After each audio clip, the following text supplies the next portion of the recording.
Good morning, student. Welcome to online class of JVPIC. Students, कल हम लोगों ने यूज ऑफ डायमेंशन पढ़ा था। जो डायमेंशंस के यूज थे, तीन यूज आप लोगों को बताया गया। पहला यूज था कि हम लोग किसी फार्मूले को चेक कर सकते हैं कि वो फार्मूला करेक्ट है या इनकरेक्ट है। Correctness of any formula by dimension, एक तो ये यूज था। सेकेंड यूज था हमारा कि डायमेंशन मेथड से हम किसी क्वांटिटी की वैल्यू को एक सिस्टम से दूसरे सिस्टम में कन्वर्ट कर सकते हैं। ओके, थर्ड एप्लीकेशन हमने बताया था आपको कि बाय डायमेंशन हम लोग अगर कुछ क्वांटिटीज उनका आपस में क्या रिलेशन है उसको हम लोग फाइंड कर सकते हैं। कल हमने आपको दो एग्जांपल्स बताए थे, उसी में कुछ एग्जांपल्स और हैं, उसको हम आपको आज बताएंगे। ठीक, तो एक एग्जांपल हम लोग लेते हैं, एक एग्जांपल लेंगे और इस एग्जांपल के थ्रू हम लोग कुछ क्वांटिटीज हैं उनका आपस में रिलेशन फाइंड करेंगे कि उसका आपस में रिलेशन क्या होता है। सपोज दैट एक प्रॉब्लम है, इफ सेंट्रीपिटल फोर्स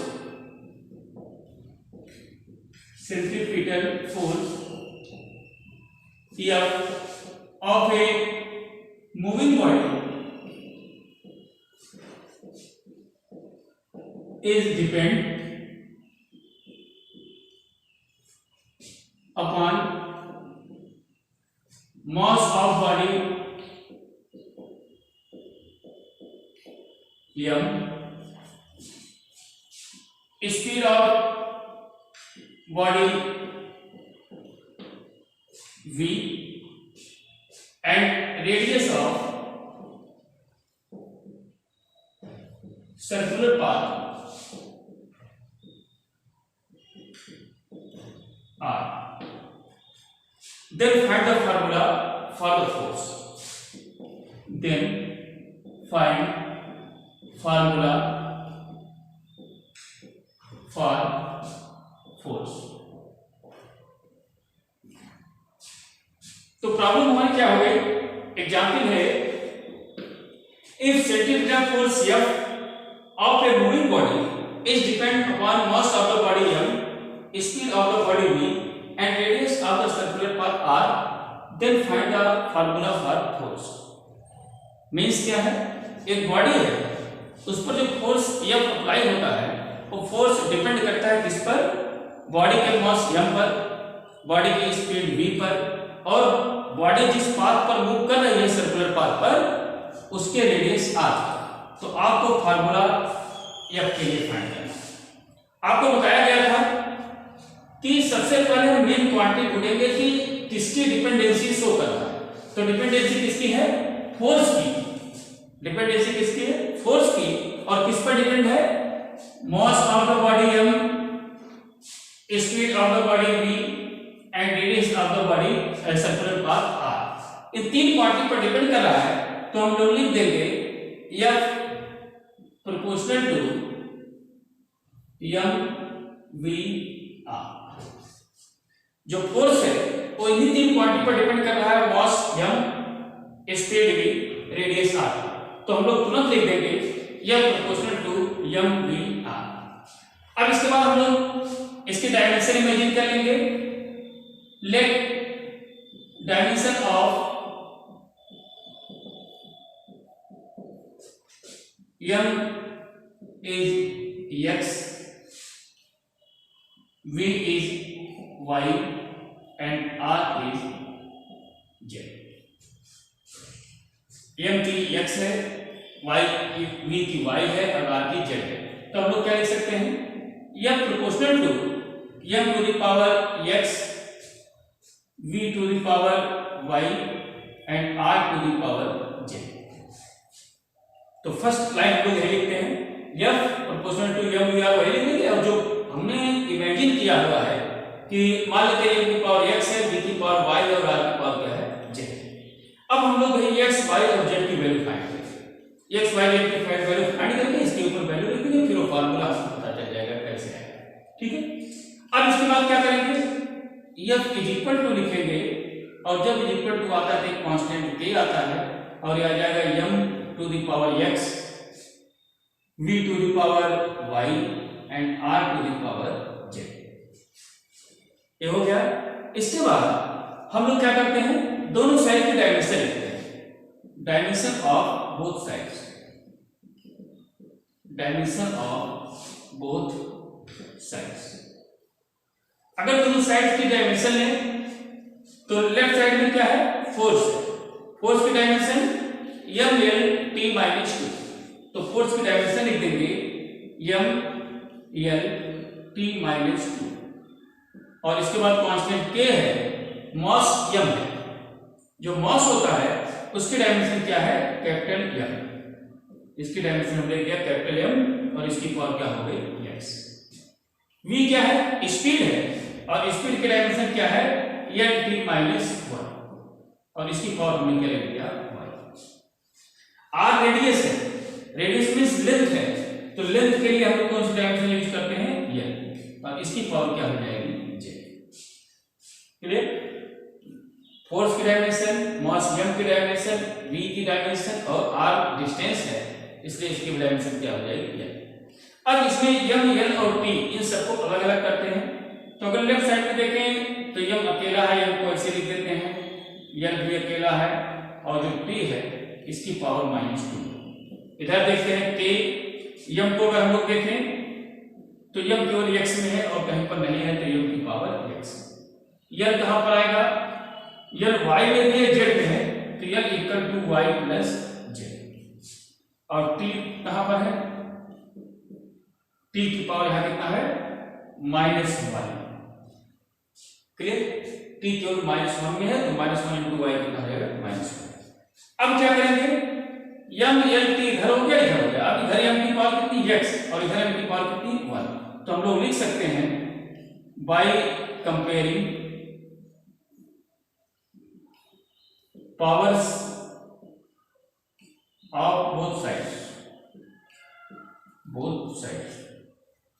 दोनों साइड के अगर पावर्स को कंपेयर करें तो यहां m की पावर कितनी है, x, तो लिख सकते हैं x is equal to m की पावर x और यहां की पावर कितनी 1, तो x इज इक्वल टू 1। एक वैल्यू हमारे पास आ गई x की। इसके बाद हम लोग क्या करेंगे, y और z की वैल्यू निकालेंगे। तो अगर इसको देखें, l की पावर कितनी है, y plus z equal to, यहां l की पावर कितनी 1, तो y plus z equal to 1। ये हो गया इक्वेशन नंबर 2। और थर्ड, यहाँ t की पावर कितनी -1 और यहाँ t की पावर कितनी -2, तो लिख सकते हैं -y इक्वल टू -2।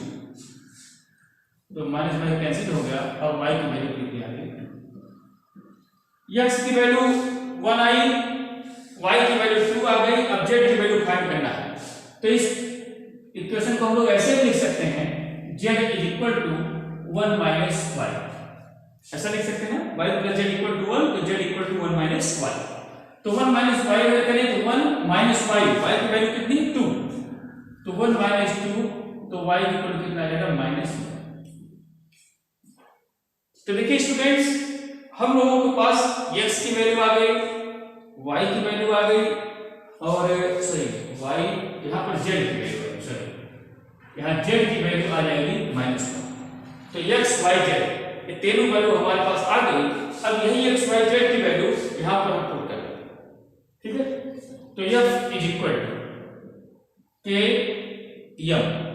m की पावर x है, यहां x की वैल्यू कितनी है 1, तो m को ऐसे ही रहने देंगे इनटू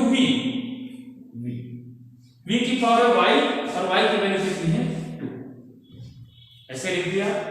इसके बाद r है, r की पावर z है और z की वैल्यू क्या है -1। इसको हम लोग ऐसे लिख सकते हैं, f is equal to k m v square into 1 upon r की पावर -1 को क्या लिख सकते हैं 1 बाई r।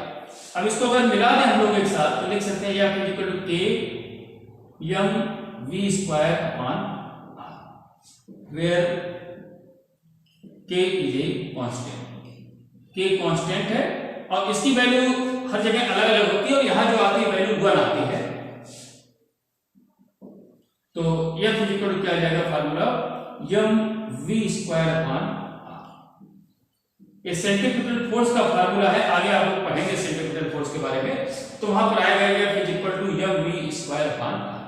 तो आपने देखा F, m और v और r हम लोग लेके क्या चले थे, F प्रोपोर्शनल टू mvr, और एक फार्मूला किस रूप में आ गया mv स्क्वायर अपान r। तो इस तरह हम लोग क्या कर सकते हैं, किसी भी क्वांटिटीज का आपस में क्या रिलेशन है उसको हम लोग फाइंड कर सकते हैं। ठीक है, जैसे फार्मूला आपने क्लियर हो गया सबको। दूसरी प्रॉब्लम हम लोग लेते हैं और एक और सॉल्व करा देते हैं, फिर आप लोग बुक से सॉल्व करिएगा। मेथड यही रहेगा सॉल्व करने का, और मान के चलिए कि इसमें एक क्वेश्चन जरूर आता है, किसी एक क्वांटिटीज को आपको प्रूव करने के लिए जरूर से जरूर प्रूव करना है, और इसके क्वेश्चन जरूर आएंगे। ठीक है, तो ये वाला क्वेश्चन जरूर तैयार करिएगा, क्वांटिटीज का आपस में रिलेशन एग्जाम में जरूर पूछा जाता है। चलिए एक एग्जाम्पल लेते हैं, और आपने पढ़ा है kinetic energy,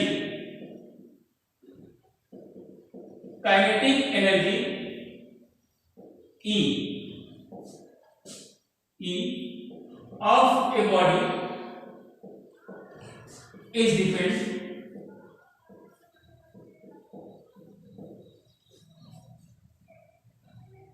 depend mass m and speed v.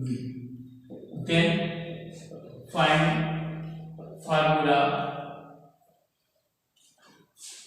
for kinetic energy.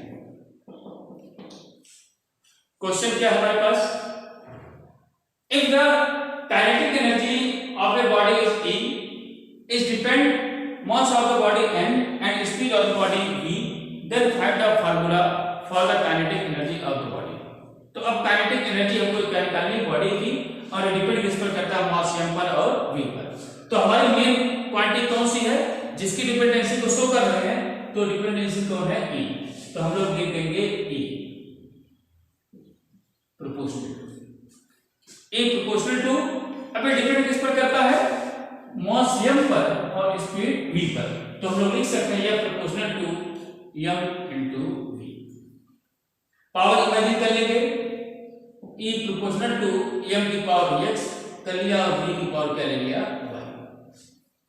अब इसके बाद E इज इक्वल टू लिखेंगे, तो m कांस्टेंट k आ जाएगा और m की पावर x और v की पावर y।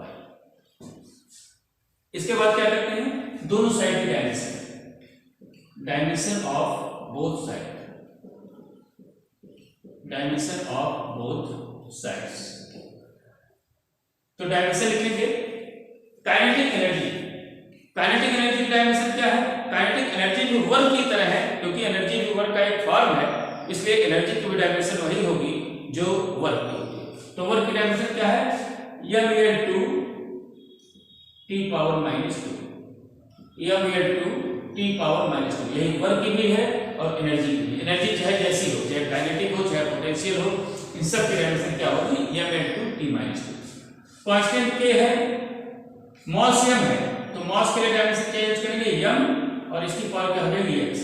v क्या है, स्पीड है, और स्पीड की डायमेंशन क्या है, l t-1, और इसकी पावर क्या हो जाएगी y। ओके, अब हम लोग क्या करेंगे, m l t को अलग अलग करेंगे। m को यहां अलग करें तो m की पावर 1 है, ऐसे लिखते हैं। l की पावर कितनी है, 2 है, तो यहाँ m की पावर कितनी है, 2, और यहाँ t की पावर कितनी है, -2 इक्वल टू k m। यहाँ m की पावर x, l की पावर 1 और t की पावर -y। m की पावर h, l की पावर कितनी है, l की पावर भी y, l की पावर कितनी y और t की पावर कितनी है, -1। ठीक है, क्लियर हो गया सबको।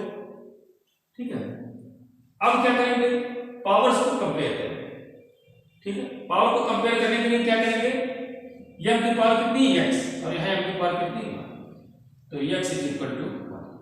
आपके पास x की वैल्यू आ गई, y की वैल्यू निकालना है, तो y चाहे यहां से कंपेयर करें चाहे ना, क्योंकि यहाँ पे पावर y है। अगर यहां से कंपेयर करें तो l की पावर कितनी है, y, और यहाँ l की पावर कितनी है, 2, तो y इक्वल टू क्या आ गया, 2। तो x और y की वैल्यू हमारे पास आ गई। अब अब यही x और y की वैल्यू यहां पर पुट कर देंगे, तो फार्मूला क्या आएगा, E = k m की पावर x है, x की वैल्यू कितनी 1 और v की पावर कितनी है 2,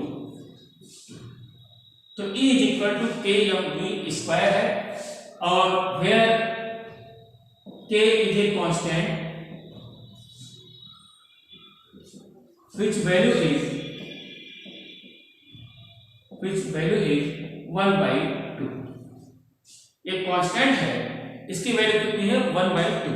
अब अगर इसको 1/2 लिख दें तो E = हो जाएगा 1/2 mv²। तो आपने काइनेटिक एनर्जी का फार्मूला E = ½ mv² पढ़ा होगा, वही देखिए प्रूफ यहां पर आ गया। क्लियर हो गया? तो इस तरह हम लोग किन्हीं भी क्वांटिटीज का आपस में क्या रिलेशन है, इसकी वैल्यू हम लोग डायमेंशन मेथड से फाइंड कर सकते हैं, बिल्कुल इसी फॉर्म में। ओके, अब आप लोग इसी तरह न्यूमेरिकल को सॉल्व करिएगा, इस पे जितने भी न्यूमेरिकल्स हैं, बाकी डायमेंशन में थोड़ा सा और है, कुछ थोड़े से अलग तरह के क्वेश्चन है जिसमें इक्वेशन दिए जाते हैं, इक्वेशन से किसी पर्टिकुलर कांस्टेंट की डायमेंशन हम कैसे निकालेंगे, ठीक है। जैसे कोई इक्वेशन दी गई x = 80 + bd², तो इसमें a और b की डायमेंशन क्या होंगे, इस तरह के क्वेश्चन पूछे जाते हैं। तो इसको हम लोग नेक्स्ट क्लास में 3 यूज है, तीनों यूज आपको याद रखना है, तीनों यूज से जैसे क्वेश्चन पूछे जाते हैं। बाकी इसके बाद थोड़ा डिफरेंट टाइप के क्वेश्चन है जो और पूछे जाते हैं, उनको हम लोग नेक्स्ट क्लास में पढ़ेंगे। तब तक के लिए thank you, have a nice day.